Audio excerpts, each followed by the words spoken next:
Hey, what's going on, guys? My name is Agent Second. If you hear a leaf blower outside, well, they're doing some maintenance outside my dorm, so don't worry about it. Anyways, this is a video long in the making, and I wasn't able to do this because of finals week. Right now, it's still middle of the finals week, but I still managed to find the time to try to make this video. But quickly, we'll just go over several of the classes that, of the guns that I have completed the Road to Mastery episodes for in my Black Ops 2 playlist. So, we will now cover the MK48. The other weapons will follow in other videos. So let's just explain what I've got here for my MK48 class. As you can see, my primary gun is obviously MK48, level is obviously max, as usual, and let's discuss the perks first, because I feel like discussing the attachments will take longer of a time. So, perks, flak jacket, because typically with the MK48 you're going to be a little bit further away from the bulk of the action. Obviously, you just don't want to go around running and gunning with a machine gun, because that's obviously not very efficient. So, unless you have a laser sight, but that's another story. So, flak jacket is very useful for being able to play objectively, which is what I've done for most of my games. And with the MK40, I think I played a lot of hardpoint or something like that. So having flak jacket was proved very useful whenever I'm playing like hardpoint or domination or stuff like that, because enemies will always chuck explosives on you. There's always that occasional asshole who runs around with their RPG. So having flak jacket proves very useful in dealing with those shenanigans. So flak jacket is definitely my favorite perk, or tier 1 perk for the MK48. Perk 2 is toughness, because the MK48, the only weakness about it is that whenever you get shot, the flinch is pretty drastic. So having toughness is really key, because the MK48 isn't like a high rate of fire machine gun. It's a rather slow rate of fire machine gun, and its bullets do a lot of damage. So if you get hit and if you miss a couple bullets, those couple bullets could make the difference between either you dying or killing your enemy. So having toughness on there is very vital, because you're gonna get shot a lot. Don't worry, you will, because seeing that I have flak jacket and tactical mask, basically nothing can kill you except for kill streaks and just regular bullets or people knifing you. But assuming you don't let them come near knifing range, basically the only thing you need to worry about is people shooting you. So obviously you're gonna need to worry about people shooting you, and obviously your aim being thrown off because of the fact that you're getting shot. So toughness is my favorite perk for the tier 2 perk when using MK48. As for perk 3, tactical mask, because really you don't want to be running around a lot with MK48. I mean, if you put like lightweight and extreme conditioning on a machine gun class, that's kind of like, well, you're taking the point out of it. So yeah. And basically tactical mask is just an overall very good tier 3 perk, because almost everybody, everyone's rocking like shock charges or concussion grenades or tactical grenades of some kind. So I mean, if you get hit by an EMP grenade, then that's not going to help you much, but still, it's better than nothing. And tactical mask, like I mentioned before, combined with flak jacket, basically makes you turns you into a player that you can only kill with bullets, essentially speaking. So yeah, those combination of perks make it so that you are really indeed like a movable turret. In essence, you're a turret, and yeah, you will be a force to be reckoned with, as long as you can keep your aim, of course.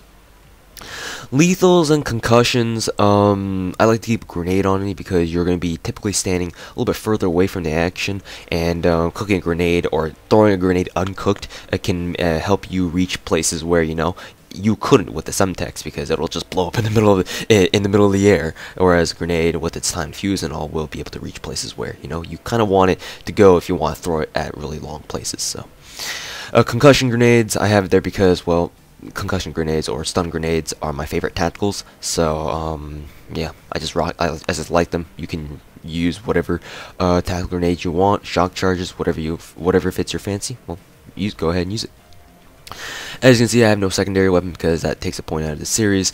And let's go ahead and discuss the attachment choices that I have for the MK48 because of the fact that I have primary gunfire. So as you can see here, I have stock, target finder, and quick draw, which is the synergistic kind. I shouldn't say synergistic, but it's a combination of attachments that I found most useful with MK48. Quick draw is extremely important because without it, machine guns are excruciatingly painful to ADS with. Like, the ADS time for machine guns is fucking slow. You really want to have quick draw on this.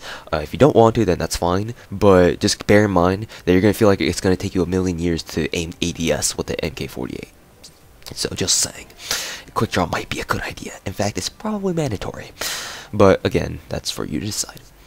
Stock is extremely important because obviously being able to walk around at normal speed while ADSing is a really good thing. It's like the assault rifle, putting stock on assault rifles, except its effects are like exponentially multiplied because, well, MK48 machine guns, they're heavy, so having stocks on them is very important. Basically makes you maneuver around much more easily while ADSing, so that's a good thing. And as for a sight, MK48, you kind of want a sight on this because the iron sights, while it's good, it's also very obtrusive at the same time. So the iron sights, I don't really recommend them. So you want to have like some sort of sight. Any sight actually is pretty good. Like even the EOTech sight is really good as well. Dual band, I've never really tried dual band or hybrid optic. From what I've seen from gameplay videos, I don't think I'd like the hybrid optic, but I mean, if that's what you want to rock, then go ahead. There's a zoom variable as well.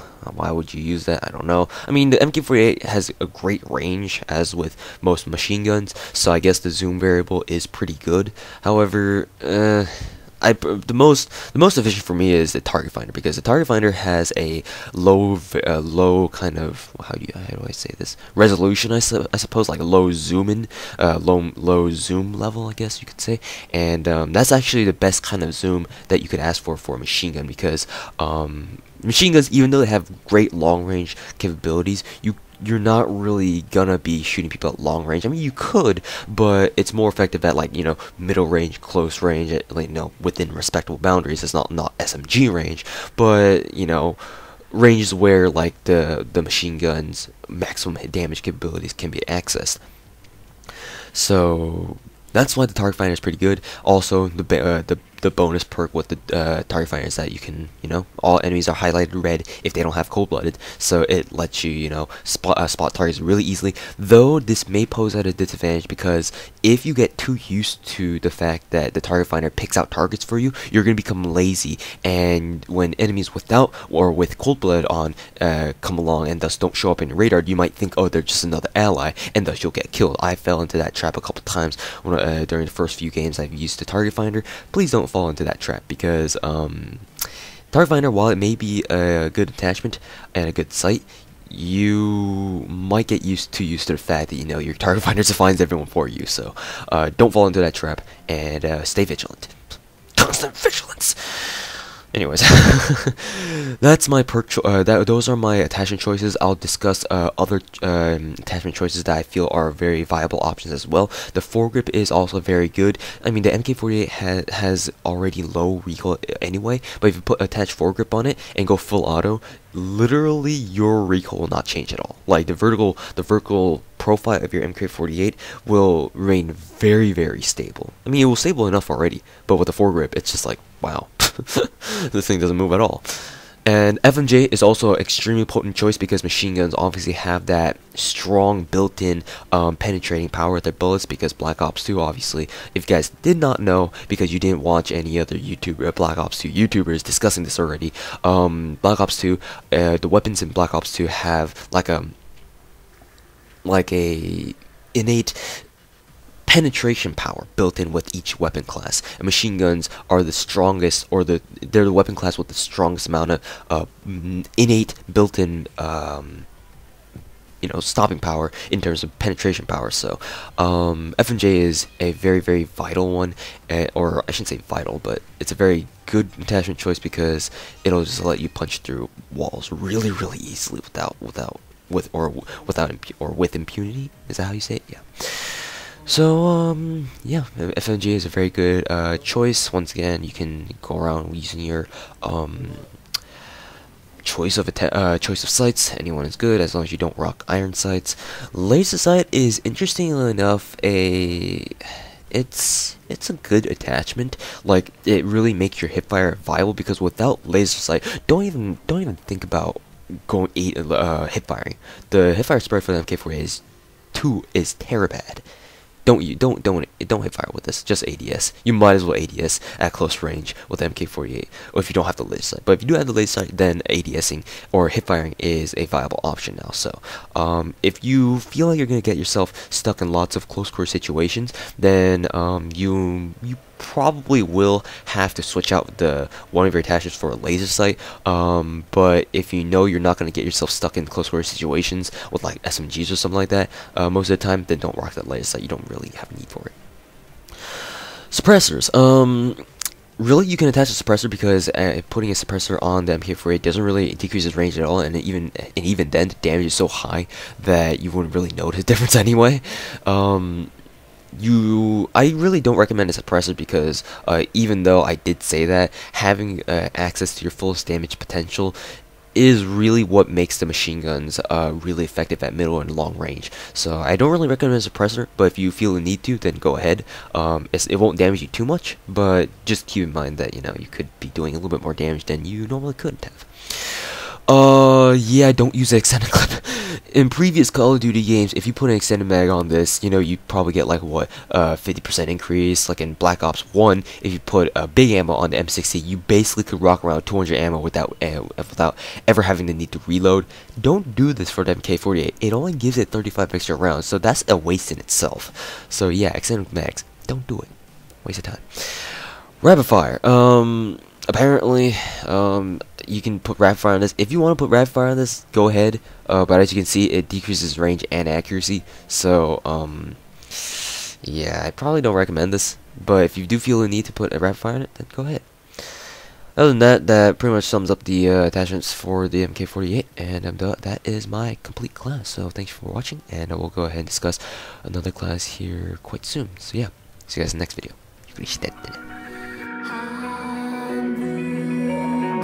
平気と笑うあなたを今思い出せる